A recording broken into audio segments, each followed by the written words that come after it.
Mmh, croustillant, fondant, légèrement acidulé et délicieusement parfumé. Voici ma recette pour réaliser ce crumble et vous régaler en toute simplicité. C'est un crumble aux pommes, donc j'ai choisi des pommes golden qui sont légèrement acidulées, donc vraiment parfaites et aussi au niveau de la texture. Vous pouvez très bien mettre des poires à la place de vos pommes ou faire un mélange pomme-poire ou bien pommes, fruits rouges ou alors que des fruits rouges. J'avais fait une fois aussi un crumble aux cerises et c'était très bon. Donc vraiment choisissez vos fruits de saison et selon vos préférences.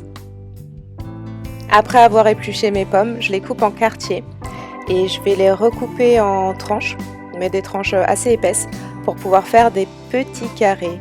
Donc ça va permettre une cuisson assez rapide et que les pommes soient bien fondantes.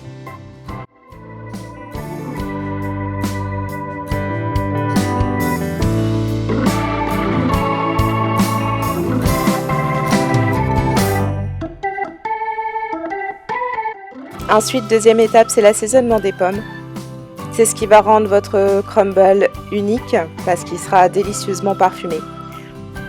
C'est ce qui va nous permettre aussi d'avoir une texture fondante, onctueuse, donc qui va créer un sirop avec les pommes.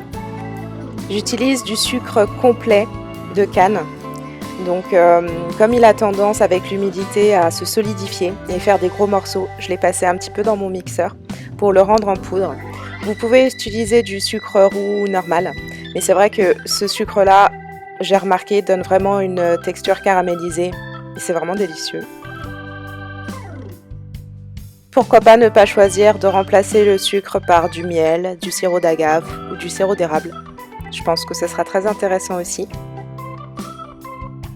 Citron vert ou citron jaune, la pointe d'acidité sera intéressante dans ce dessert pour apporter un bon équilibre.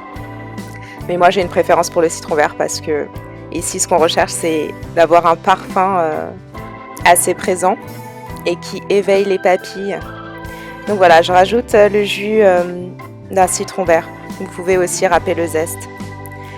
La cannelle, c'est un bon combo, pomme cannelle, et j'en mets pas mal. Je râpe ma cannelle moi-même, si vous en avez, faites-le. C'est beaucoup plus parfumé. Sinon, la bonne vieille cannelle en poudre fera très bien l'affaire. Vous pouvez aussi rajouter de la noix de muscade râpée. Excellent. On est pas mal là au niveau des épices. Mais vous savez ce qui manque ? La vanille. Bah ouais. Si vous avez de l'essence de vanille, ce sera parfait. Ou alors des gousses de vanille, encore mieux. Et à défaut, eh ben, le sucre vanillé. J'ai rajouté aussi une pointe de sel pour relever et rehausser les saveurs sucrées, comme d'habitude. Et on mélange le tout de façon homogène pour que chaque morceau de pomme soit bien imprégné.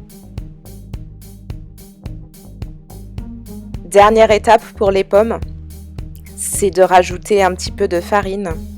Donc ça va permettre de créer une texture crémeuse. Ça va vraiment créer une sorte de coulis, mais quelque chose d'onctueux, de très appréciable. Vraiment faites-le, testez, vous verrez à la cuisson. C'est magique. Bon, avec tout ça, on est sûr que notre garniture sera parfaite. On va maintenant préparer le crumble pour apporter du croustillant à nos pommes. Donc on mélange le sucre avec la farine, donc les ingrédients secs ici. Je rajoute encore une fois une petite pointe de sel. Et je vais mettre aussi un petit peu de cannelle que je vais râper encore une fois. C'est pas obligatoire tout ça, mais moi j'aime bien les épices, hein. Je viens des îles, donc c'est indispensable dans les desserts. Et ça fait vraiment toute la différence.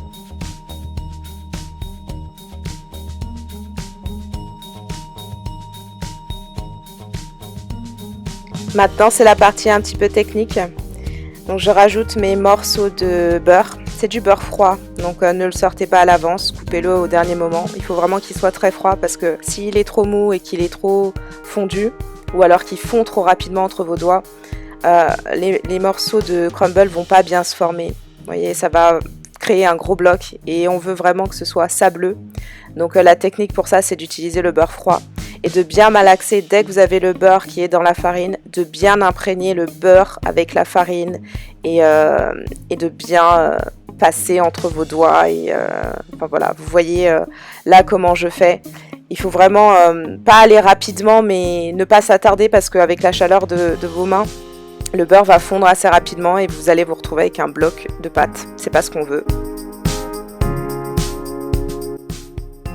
Toutefois, si jamais vous vous rendez compte que votre pâte à crumble est trop humidifiée, n'hésitez pas à rajouter encore un petit peu de farine, légèrement, de façon à ce que ce soit un petit peu plus sec.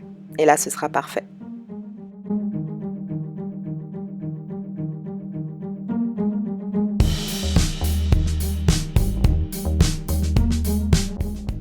C'est bientôt le moment d'enfourner. On va s'attaquer au dressage.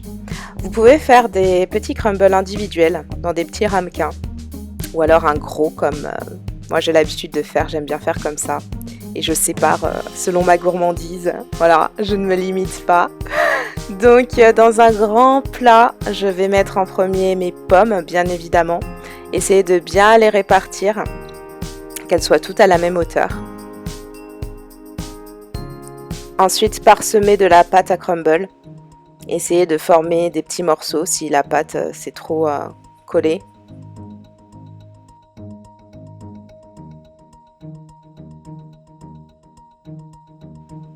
Et on répartit de façon homogène pour que tous les morceaux de pommes soient complètement recouverts, qu'il n'y ait pas de petits trous.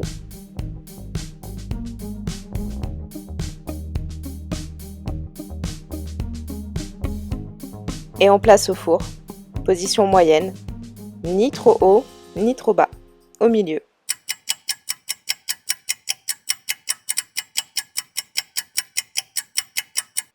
Je vous laisse avec les commentaires avant dégustation d'une amie qui est arrivée juste au moment où je préparais ce dessert et qui apparemment était très alléchée à l'idée de le déguster. Ça a l'air délicieux.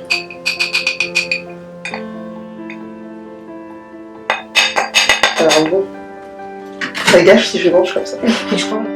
Le crumble est vraiment très bon quand il est tiède, mais il peut aussi se manger froid, ou alors en le faisant chauffer quelques secondes au micro-ondes. J'espère que vous vous régalerez, que vous referez cette recette, que vous varierez les plaisirs, que vous laisserez place à votre créativité. Gros bisous, prenez soin de vous et à bientôt dans une prochaine vidéo.